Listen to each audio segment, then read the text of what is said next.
Hello and welcome to today's SBJ Live on Answer Engine Optimization, how the sports industry prepares for transacting within a large language model. I am Joe Lemire. I'm an SBJ senior writer, and I will be steering this ship today along with Don White and Dan Weinberg.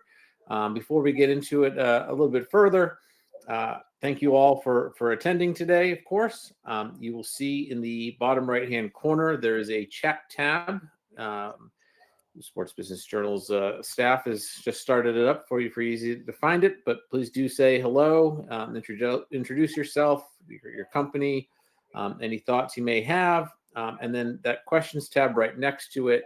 I will try to keep an eye on that as we're going and work in questions as they seem relevant, rather than just waiting to the end. So don't hold on to it. Share it whenever you'd like. And yeah, so this one's a good topic. We wouldn't do it otherwise. But in particular, this is something that I've heard a lot about, and I think there's been a lot of momentum, and it's something that I will candidly admit is not something I know a ton about either. So I'm going to be learning along with you guys as we go.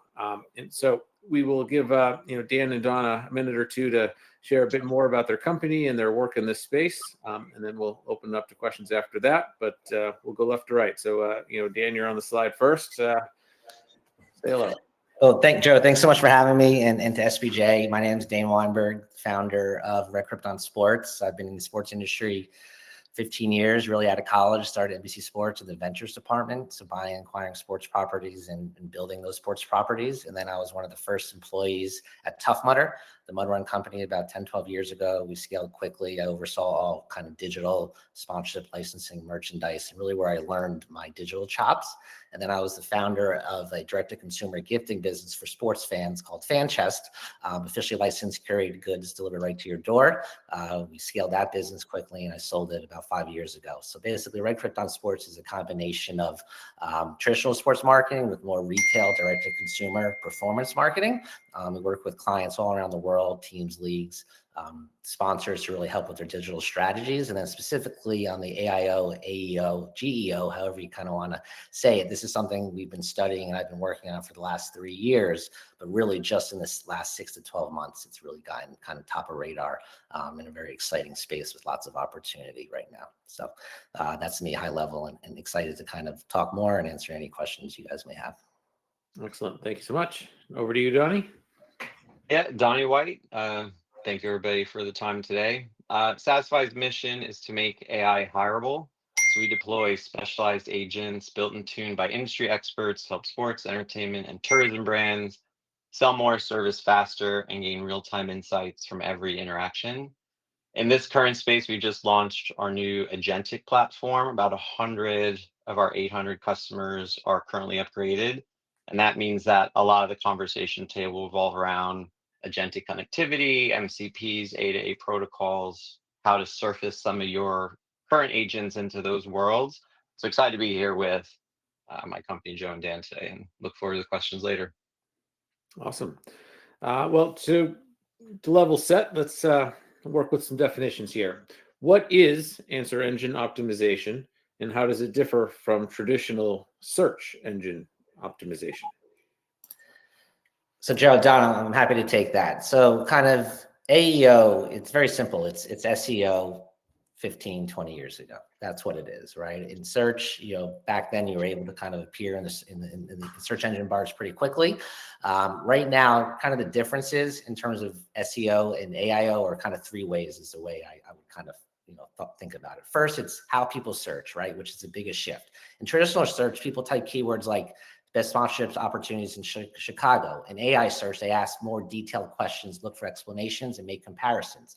So you're less focused on keywords and more focused on being the the authority in terms of a query or a question. For example, compare the audience demos of the Chicago Bulls versus the Blackhawks for a luxury watch brand. You're getting much more detailed questions than in typical search. Another example is kind of the way you write, right? So there's plenty of technical overlap between SEO and AEO, for example. The real difference is how you write, which writing is actually more important now than ever, where it really hasn't been. It's about pictures, images. Now it's all about kind of writing, kind of back to where it used to be. So humans can tolerate, vagueness. AI can't, right? So for AEO, you have to think in terms of questions and answers. How do I give a rich, great response to the questions? Crawling my site is really trying to kind of articulate that. And then the sources, it's really about the sourcing. And this is kind of the biggest challenge / opportunity in this space. So like ChatGPT, for example, can't read the New York Times, can't read SPJ because of paywalls, right? So as a result, it's far more likely than traditional search engines to crawl additional random blogs, user-generated content, Reddit, Quora, Wikipedia, which is really the LLMs are pulling information from. So like at a high level, those are some ways that, we see the difference between AEO and SEO right now. Anything that puts a premium on good writing, I fully endorse. Anyway, over to you, Donnie. How would you add? What would you add? Just backing up, supporting everything he said. SEO gets you found, and AEO gets you quoted. So the goal of an SEO is clicks and traffic. The goal of an AEO is quoted and responses, so how you're being cited. Focus on keywords, backlinks, performance, and SEO, clear, authoritative answers, structured data in AEO. And again, with Dan said, long form content versus the AEO really likes concise FAQ styled answers. So the output being going from links to direct answers, and obviously attribution is probably a major issue for everyone. That's what we're going to talk about today. Yeah, terrific. So what metrics matter most in this AEO world where clicks, much to the chagrin of many media publishers, may not end up happening? So I'll have to do it first. So I think at RK Sports, our favorite metric is really content penetration. So how often your website or content is treated by LMs as a primary source, right? We like it because there's a strong overlap between high content penetration on message on AI answers. If the model goes looking for information about your company industry and turns your site as a source, you're far more likely to get an answer on the other end. So that's really, from our point of view, like, and to Don's point, attribution is still tough in this space. But for us, it's really making sure your content's coming up as much as possible in the right way from the right sources. Mm-hmm. It's very difficult to measure because really, if you look at the tooling out there and, in talking to Dan prior to this session, like their ability to give you a strong strategy and applicability, because a lot of this is educated guess. So that what tools out there are doing is simulating, hey, what are fans asking and what is the citation and is your content at the top or at the bottom or in the middle? But then where does that content go? So are you just going to answer the question close-ended? Are you going to drive them to another digital asset? A lot of people on this call value their app as a central ecosystem to the fan data point and revenue. So like, how do you move from a link to an answer, and how does the answer move you to revenue optimization? That's a Dan question and something I know he's focused on. Yeah. And so how do sports organizations need to rethink their content architecture, for this LLM driven discovery? So we published a report in September with SPJ, which was awesome. We basically did a comparison about how teams and leagues are showing the most ROI to their sponsors and just for their own brand through the LLMs, right? And I think the biggest thing we saw, and the biggest learning for us, because this is a fast moving space and candidly we're still learning, is case studies was really important, especially from a sponsorship visibility perspective. How are case studies appearing on sites? How are they telling a story? What's working, what's not? We saw that really building great quality, rich case studies really move the needle from an LLM perspective and showing up, right? So let's just say you're the Dallas Cowboys. You want to make sure that your sponsors are getting the most visibility and, share of voice. Building really great case studies, even on your own website, help move that needle. So that's just kind of an example of how to think about it from a content architecture. Our process is pretty deep, where anyone we work with, the first 30 days is a very in-depth audit where we're going through 30, 40, 50 queries and then taking that information and building out a content strategy from it. So it's dynamic, it's moving, but there's definitely a lot of opportunity to move the needle right now. Mm-hmm. It's been fun to see how the technology is evolving. When it first was launched, we even had clients, like we were using a scraping tool even for our own product, And we had clients create like a hidden web page that had a question and answer format in order to get the better content up into the LLM for translation. Like how LLMs translate and how ChatGPT produces is very similar. For those who don't know, ChatGPT's web search is Bing. Bing actually, if you ask ChatGPT, how do you crawl the web or search with the web, it'll say that Bing indexes a number of sites based on authority. And once you hit that authority, it then reads the pages and then constructs the response. So now that you kind of know that, to Dan's point, that's why a case study is super effective, highly authoritative. People are reading it. It might be being shared across or linked on.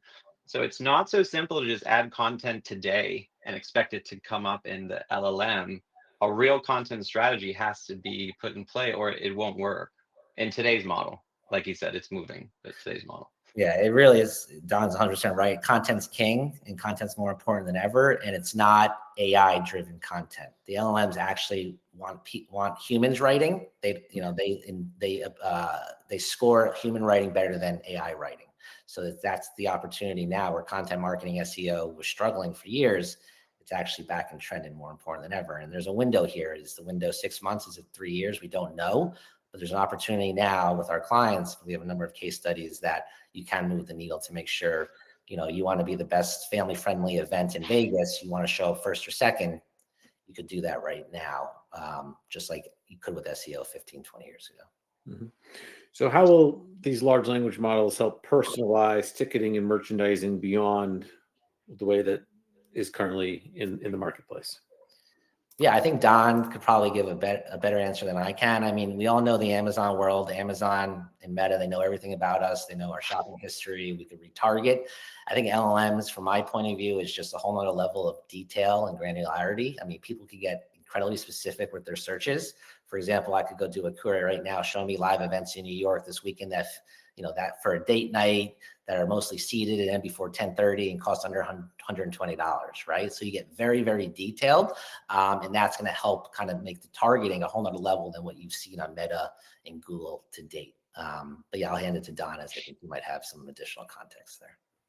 This is a trigger topic, Joe, because the personalization, as far as can the LLM understand some of the components of what a person's trying to accomplish, I thought Dan's discovery question is super relevant. Like, hey, looking at a bunch of events and then scanning certain parameters, can you show me a list of things? That's not hard to do. However, then you have to have the ticketing integration and the data on the ticketing side, the availability and all the other factors to meet that. Because what we're talking about is like, hey, I also want to go to a certain game and sit near a bathroom and also be walking distance from my favorite IPA stand. And I also have other things I want to accomplish. And then can I get that into a format to make a purchase? So the personalization is more like discovery. I think the LM is going to be good at, oh yeah, here are the top 3 things you should do. There's a whole other set of data that's needed to get to real personalization by inventory and fulfillment. I think there's still a gap in that. That's not the LLM holding it back. It's actually the back end that needs to do some work. So how would you advise a sports franchise to solve that gap? I mean, I know there's a large undertaking to have that guarded wall of your data and have it in a trusted source, but how do you augment a large language model to have that? Yeah, I can tell you we work with a lot of the people on this call, including the leagues. Everyone is really focused on this, and we're all starting from the back. So how do you get the data in a format that is digestible and usable by an LLM? We're in many talks, and actually we have a couple of MCPs we'll be launching shortly, which are model context protocols. It means basically a wrapper around an API that makes an LLM access it. So think like, hey, I want to go see Bronny with my family. And actually, I'm thinking about going to 5 games. And 5 games means I'm also looking for weekends and maybe the afternoon games. Like that fulfillment can be done by the LLM as long as that can get passed on to the right API. So there's a lot of focus on it. We probably need to be more specific about use cases. What I find in a lot of dialogue is, well, doesn't the AI just do that? No, is the short answer. No, it does a lot of things. It doesn't do that. Had a conversation once about, hey, can I get seats in the shade? And I said, okay, well, do you have like a table or time of when the seat's in the shade, when it's not in the shade. Doesn't the AI just know that? I don't know. It may or may not. I can't tell for sure. So data orientation and use case specificity is the most important thing right now for commerce. Yeah, usually AI thinks it knows. So what role will, and this is something I know that Satisfy's done for a while, but what role will conversational commerce play in fan engagement and how what, fans seeing fans buy tickets through that kind of a chat interface? Yeah, I mean, we actually just rolled out new ticketing agents recently in beta in the summer, like end of August. At one event, one sold $250,000 just by having the right dialogue with the fan. So it's becoming a comfort. Everything you're reading about the Shopify connections and all the commerce connections, that is going to drive so much adoption. The biggest challenge has been really not just the use case, but what's the objective of the team or league. So in some cases, they'll say, well, marketing wants to convert a single game. In some cases, they'll say, well, a single game could be a package. So I actually want to upsell them to a package. A package could be a season ticket.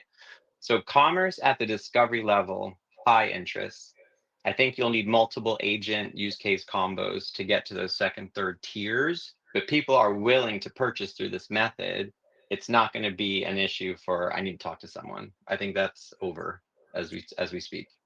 Yeah, the numbers I see and that we study is 9x more purchase intent coming from AI consumers than regular Google. And now we're at 800 million ChatGPT users a week, and 60% of people going on Google aren't even clicking links; they're looking at the AI overviews. So there's just massive disruption, and obviously commerce and monetization is what we're all waiting for. And there's bits and pieces. Perplexity is doing it. We do work with a number of CPG clients that are I'm not gonna say panic, but they are very focused on making sure they're ahead of this because the entire purchasing funnel for CPG is going to change rapidly. You may not go to direct to consumer sites. You may not go in, a number of different verticals that you're used to, which is again exciting. But that's why we work and advise our partners just to get ahead of this. And the best way to get ahead of it is creating great content so you're appearing. I mean, you could go out there and you're doing searches and you could see, this isn't necessarily sports, but you're going to see what are the best cereals for my family. The top 10, you might have half those companies, little mom and pop companies, right? Where in SEO, it's all the big guys are dominating that. So we're seeing this kind of inflection and opportunity across CPG outside of sports and within sports, to Don's point on ticketing. If I could have one more second on this. The sports industry is unique. So my background, maybe is finance. I didn't come into the industry except via commercial interest and white space. So learning the business the last 9 years has been fascinating. The most brilliant thing this industry did is the digital ticket and making their app the access point for entry and then revenue and then mobile ordering, things of that sort. That's where the CPGs don't really have that advantage. So me buying something on a retailer, I'll buy it and it'll be shipped to my house, and I could really probably do it through any front end. So the focus on the app experience or the ticket delivery and management experience has to be as premium as it has always been. Our traffic is moving from 70-30 web app to the inverse because of now, if I start my discovery somewhere else and then I come into the app, that's where I actually have my follow-up queries or interests. So that's something this industry has unique, and it'll be interesting to see how they pair a ChatGPT or a Google front end with an app, call it mid to back end. Mm-hmm.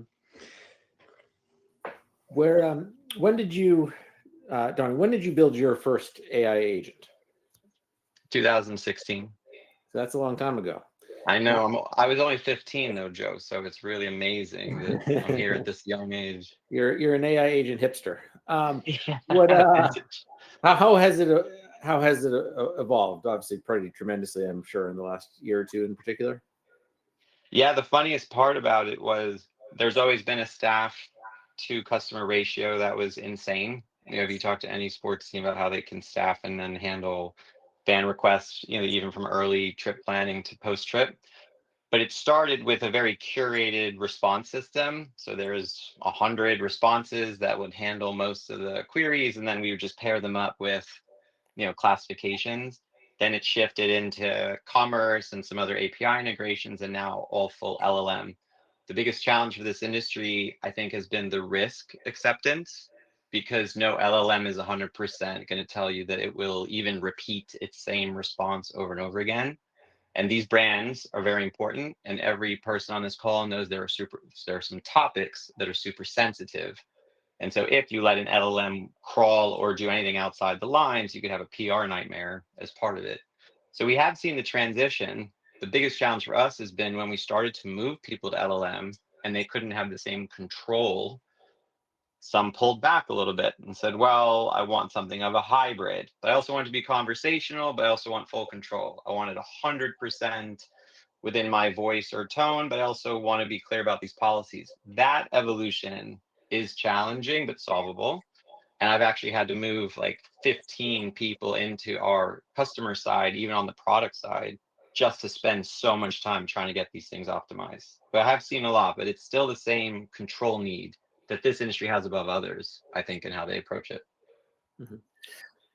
Joe, I see Ray's question. I'm happy to answer that. Yeah, go for it. So Ray, great question. I speak with a lot of head of corporate partnerships, teams, leagues on a daily basis. I think, to be as blunt as possible, I think we're not far enough along, but we should be. There's a huge opportunity here, and I talked to a lot of brand partners and sponsors who are also understanding the importance of being mentioned. So I haven't seen it in market yet, but I think it should be, and I think you should stay ahead of it, because I think there's opportunity and more value and more impressions and more just overall ability to upsell or add additional value to your partners across the board. So Donnie, to go back to what you were saying a moment ago. So if a large language model gives a wrong or a damaging response, who owns that risk? And how would you advise, properties to approach this? Right now, many of you have said it's my fault. That's contractual. So the way it works, and I don't know the mix of teams or who's on it, but when you sign an AI vendor agreement or any of the data privacy agreements that are currently being made, I made a joke the other day that the most profitable entities coming out of this AI disruption are lawyers and law firms, because now it's becoming such an anti-risk situation where whoever the vendor or supplier is, you not only have to represent that you are managing all the guardrails and all the hallucination capable things, but you're also listing any of your sub-processors. That just means any technology that you're leveraging to create this solution has to be represented and transparent. So yeah, when people build their own internal things, I usually ask them like, what's their insurance like, or what are their capabilities to manage what could go on X one day or what could go on social one day that says, hey, I asked it this and it said this. We had a very horrible situation, like 2023, we were testing something and a person acknowledged that they had a certain condition that was super sensitive to them. And the LLM responded that it didn't recognize that condition as being very, very important and kind of diminished them and said, well, although you have this condition, don't worry, you're going to be fine, kind of a thing. That's not okay. And so you have to really have the ability to preemptively test those things out and know what those sensitive spots are, and then be able to make sure you've got things in place to get around them. It's not just like, oh, did it say an inaccurate thing about what place we were in or who our best player is? These are more specific categories that could ruin an experience for a fan and also ruin a lot of the brand recognition that they have. Yeah, and a lot of the work we do on the RK Sports side is brand reputation, brand management, crisis, crisis containment, right? It could be from reviews, employees. We work with an NFL team that, is opening a new stadium in a few years, and they, do a lot with the military. They do a lot with youth sports. So it's not even about ticket sales or sponsorship. It's making sure that they're appearing, as the best stadium in the league, or, things like that. We're working with a minor league baseball team that's opening a new stadium. They want to make sure just the town and the community that they're putting on events and they're being perceived properly through the LLMs, through a reputation and a brand building versus maybe a transactional perspective. So what is the best way to make sure that AI generated answers do reflect values and accurate information? From our point of view, again, it's content marketing strategy. And that's why we take such a deep dive and spend weeks and weeks. And our audits are 50, 60, 70 pages to understand exactly what's being communicated about your brand through the LLMs. And that's all the LLMs: Perplexity, Gemini, Gronk, Claude, right? It's making sure we understand everything. And then we don't have any of our own custom technology. We're leveraging platforms out there, the Zip Ties, the Profounds, and we're working with them to basically create the best, understanding where the gaps are and addressing those gaps. And those gaps are really being done through content, writing great content and understanding where they're being pulled from. Are they being pulled from Reddit? Are they being pulled from Quora? Are they being pulled from Wikipedia? And kind of, maneuvering and writing the right content so that's going to be reflected properly, and your brand's going to be spoken about in the positive light that you'd like it to. Yeah, there's no cure for not having the right content available. Like there's just no way out of it. We've even had situations. We also have in the tourism business, a lot of itinerary planning, and I'm coming to a certain city. What are the things I should do when I get there? And some of their blog posts were from over a year old, or even some of them were recent and looked back at something in history. Some people said, "Hey, what should I do this holiday?" It pulled from places that were still in business and places that were not in business. And they're like, "Hey, the LLMs, your thing sucks. You're totally wrong." We're like, "No, but this is on your website right now and active." "Oh, we didn't know," or what have you. So the value of the rich content being current, I think, is the other thing I would add. Being current and specific. We recently had a new Big Ten school sign, and they did a search of something, and it returned with like a room number of a location of where something was. "Hey, where is this?" "Oh, we really don't want the room number in there." "Okay, but the room number is on your website and literally written there." So now listen, we have ways to block that out and such, but it is fascinating. I think what this has done, and Dan probably seen this too, is people really didn't know everything that was on their website publicly available until an AEO started surfacing it. And then it became like a whole like, "Oh wow, let's like take a inventory of this." Yeah, these LLMs are so hungry for content. They want more and more. So to Don's point, yes, they're scraping content you might not even remember or think about that might be outdated. So it's really just it's just a content marketing has come back to life, where the last few years it's been harder. SEO is really, candidly, it's just hard to move the needle. It's expensive. It's pay to play.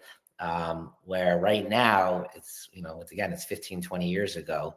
Just like, with Tough Mudder was successful for a few different reasons, but back then Facebook marketing, Facebook ads were just getting going, right? CPAs were very cheap. UGC content was important, and we went viral that way, where we were able to reach our 2 million fans on Facebook for free, where now you're paying tens of thousands of dollars to maybe reach a quarter, right? So again, that's kind of the world we're in. This is going to change. It's going to be monetized, hopefully, later than sooner. But that's where the opportunity is to get ahead of these things now. Mm-hmm. A couple of minutes ago, you mentioned and name checked a whole bunch of the major players in this space. So far we've largely been talking about this as like a monolithic issue. Like, how do you have AEO? But like, what are some of the nuances maybe you've seen among the different models, and how much should a brand need to consider those different nuances? Yeah, I think each platform is different. I think the principles in terms of where they're pulling data, how they're pulling data, and how you could kind of write for them are kind of still the same. But again, these things, the reality, Joe, is these things are moving so quickly, right? Gemini 3.0 just came out. Like, things are dramatically changing. So you have to understand kind of who to cater to, what platforms are getting bigger, how to kind of over-index on those platforms, and understanding those techniques. And candidly, I wish I could tell you, but these things we're monitoring every day and trying to stay ahead of, as things are kind of rapidly changing. Mm-hmm. It is very challenging to have multiple models, and then there's a new model that what's really frustrating is when you've prompted out a certain behavior, and then they update a model to correct a behavior that you've overcome. So imagine you're expecting a certain behavior in 5.0, and then you're actually overcoming something that's inefficient about the model. Then they upgrade the model and they fix it, which now means you need to go back and pull your fixes out in order to re-optimize. Then you do that across a couple of different ones, and it's a constant change, as Dan said. Like, I think there was a lot of noise about how dominant OpenAI was, but if anyone's been playing with Google recently, they have tremendously upgraded a lot of their tools. That's not just because they're on our board or a large investor in the company. I would say that anyway, but it doesn't hurt either. Even the stuff that Claude and Anthropic are doing. So keeping up with the how do I predict the behavior of the LLM, I think is one of the hardest things, and not getting stuck on one. We don't use one because it's also not efficient to kind of put all your eggs in one basket. Think outage. Recently that happened. And you could see what happens when things go down. Yeah, Dan, you're mentioning a minute ago about, or Don, you guys were talking about the historical content versus newer content. There's a question from Christopher Smith here, like, what gets prioritized, and also would or should AEO prioritize a governing body, USGA and golf, for instance, in sport for more accurate content? Yeah, from our point of view, domain authority, like we're working with one of the largest technology companies who's going through a huge domain change, and they're really worried about their domain authority, right? And how do we make sure, because SEO, you could lose your SEO overnight, you're not getting it back. It's very hard, right? And that could be many, many years, right? So I think, prioritizing new content, it's important. Legacy content is very important. The new content, from our perspective, the way we think about it is just how are you writing and articulating from the gaps that are out there, right? Are there things that you're seeing that you don't like, right?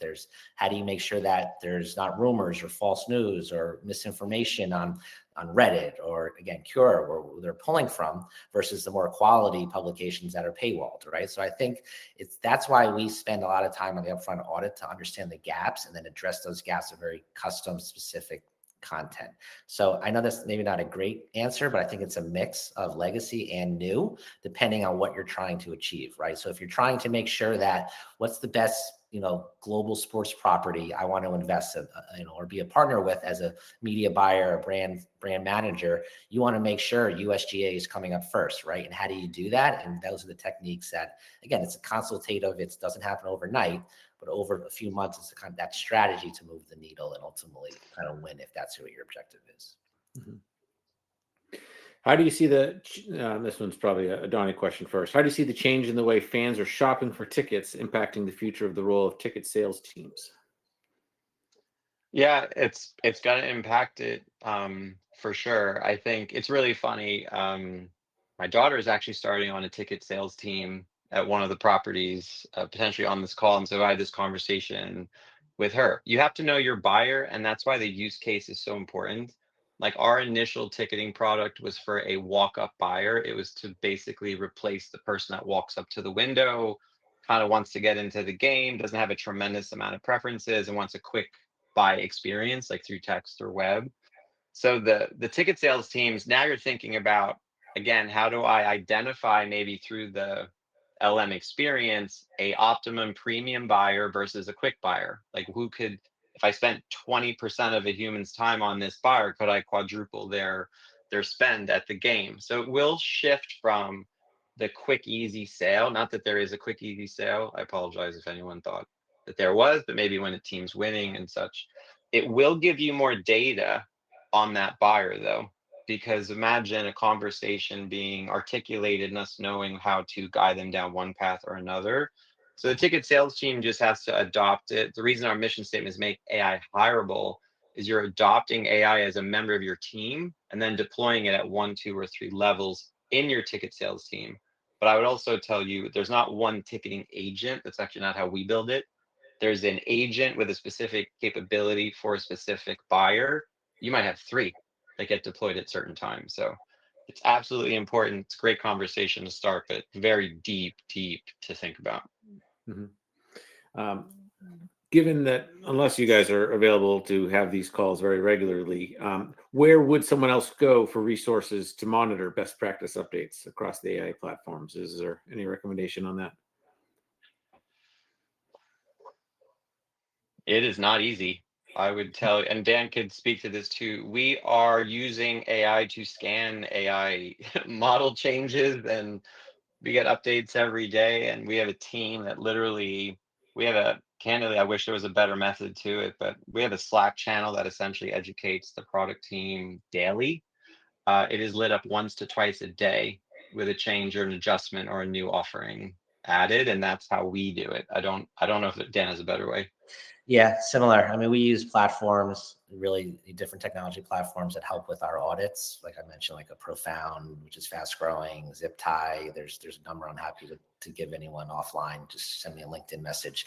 But we're taking those collective insights and kind of combining them in which we think is the most relevant. So again, the biggest issue is attribution. We get challenged a lot by that by our clients saying, all right, we love this, but how do we know people are coming from XYZ channel and how's this working? And that's just something we're still working through. But right now we're leveraging the Profounds and zip ties, which are kind of monitoring systems to use that data and then use, internally digesting it and come up with strategies from there. Mm-hmm. To get sort of philosophical for a moment, do you want AI to be the front door to your sports property? Like, how would you advise someone to think about that? You want me to go first? So part of the recent noise, I think, is a lot of people have thought about how they get a more direct impact into ChatGPT. So a hot topic right now are custom GPTs. Custom GPTs are effectively a way you can put your own presence on ChatGPT. The customer, the user actually just adds it like in a store and it's on the left-hand side. I have one running right now for a client of one of the active sports. If you give up your front end, you are limited in a number of ways. The user experience is limited by what the ChatGPT front end wants to support.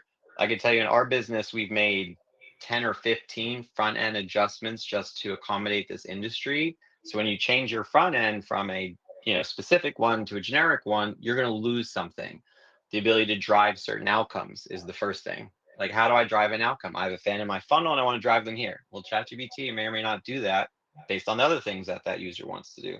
So I think our strategy right now is to try to assist in getting presence in ChatGPT through an MCP or in Google, an A to A outcome or product, but really driving them back to the ecosystem, which is probably the app in current existence. But then a lot of that app functionality will eventually surface in ChatGPT in a connector. That's just not available today, but it will be once the commercial parts are worked out. I don't think it's really as a technological issue as it is a commercial decision. Yeah, I agree with Don. I think Don is more advanced on this section than I am. But again, it's back to my earlier point of just the entire funnel is changing from purchasing habits. And, you are going to see sponsored ads. You're going to see all these things happening in the LLMs. But right now, you could, there's opportunity to gain traction through this content marketing strategy. And ultimately, you'll be able to purchase through that, which is something that I think, there's new updates to Don's point, Shopify, Expedia. Expedia has integration now, the LLMs where you can just purchase vacation right through. So it's only going to get bigger and bigger. Now, the question is, you look at the numbers, you look at the stats, site traffic is down, publishing traffic. I believe this year, 25% of most publisher traffic is down because of the AI overviews, right? And so these are things that you're going to have to stay ahead of. And how is that going to impact from not just a brand, but again, on the commercial side of how people are purchasing their purchase intent, which is, again, it's hard to see, but it's definitely, disrupting at the moment. Mm-hmm. Usually when I host a panel, I like to sort of conclude with like a feature looking question, and I'll say, hey, in a year or 2 or 5, what do you think? Here, we're going to get a lot. That doesn't seem very realistic here. So let's go like 6 months. If we were to get together next summer, what are we talking about? Like what between now and then do you have your eye on that, may change the space? Oh boy, it's a great question. And I think, a lot of our clients right now, this is more of a proactive defensive measure, right? Because this is not going away. 800 million people per week on ChatGPT and only growing. So how are you making sure you're getting ahead of this? I think in 6 months, there's going to be a lot of updates. I do think the monetization part is coming. The question, is it coming in a week or is it coming in a year? And how is that going to impact the ability to be seen? And is it going to be bidding wars, just like with search? So I don't have a great answer, but we know that it's only getting bigger, more important, more critical. And there's a time now, just like with SEO 20 years ago, just like with Facebook ads, 13 years ago, to move the needle before it's harder and harder to do so. I think user experience will get smoother. If you look at the integration with Zillow, if you ask ChatGPT how much your house is worth, It'll allow you to authorize a Zillow connector and then run a search against that and then get your results. You're already starting to see this ecosystem kind of generate. However, like the custom GPTs have an authorization mech right now that makes it a little clunky to try to access your data in it. Our connectivity, so we have about 40 integrations. We are rushing to get as many of those into a format that will be surfaceable, not just in our agent, but in a third-party agent. Could be even one of you build on this call. It doesn't need to definitely be a chat GPT front end, but a smoother partner integration has to be within the next 6 months, or the developer community will just go somewhere else or go to where it's going to be. I could tell you Google's plan, which they've announced on the A to A side, is designed for that. ChatGPT has talked more about the custom GPT, the App Store, things of that sort. So you're just going to see a race for the developer community of integrations to run to, and that'll be the next like war above and beyond the models. Mhm. Awesome. Well, this has been really fascinating and insightful. I very much appreciate Dan and Don for joining us. A programming note, please do check out upcoming SBJ Lives 2 weeks from today. We will have a year-end recap and outlook for 2026. And you'll see me again on this space in late January when we unveil the 10 most innovative sports tech companies for the past year. But yeah, thanks again to our panelists and to the audience for joining us in all the interactions. Have a great day, everyone. Thanks, Phil.